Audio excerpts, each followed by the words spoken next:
سیاسی طور پر الحمدللہ کافی حد تک ان علاقوں میں جہاں پہلے لوگ سیاسی شعور نہیں رکھتے تھے بڑی آگاہی ہوئی ہے،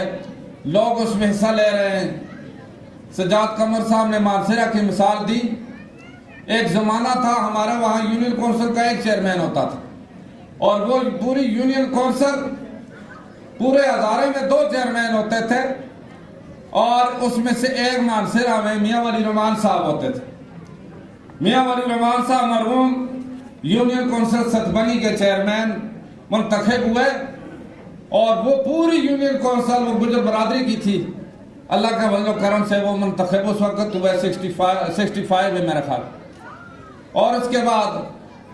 بہت کم جگہوں میں ہمارے نمائندے ہوتے تھے۔ آج اللہ کی کرم نوازی سے مانسہرہ میں 4 MP میں سے 2 گجر برادری سے تعلق رکھتے ہیں، اور اسی طریقے سے ڈسٹرکٹ کونسل کا ناظم ایک دفعہ میں بھی منتخب ہوا، اور شاہجہان اس وقت قومی اسمبلی کا ممبر تھا اور وزیر مملکت تھا، اور دوسری دفعہ ہمارے ایک بھائی گجر قوم سے تعلق رکھنے والا سردار سید غلام اس وقت ضلع مانسہرہ کا ناظم ہے۔ تو یہ ایک تبدیلی اسی طریقے سے آتی ہے، راتوں رات کوئی تبدیلی نہیں آتی، مسلسل جدوجہد کے نتیجے میں تبدیلی آتی ہے اور حقوق ملتے ہیں۔ جب ایک شخص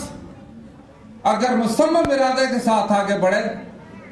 تو اللہ تبارک و تعالیٰ کی مدد بھی اس کو حاصل ہوتی ہے، عوام بھی اس کے ساتھ تعاون کے لیے تیار ہوتے ہیں،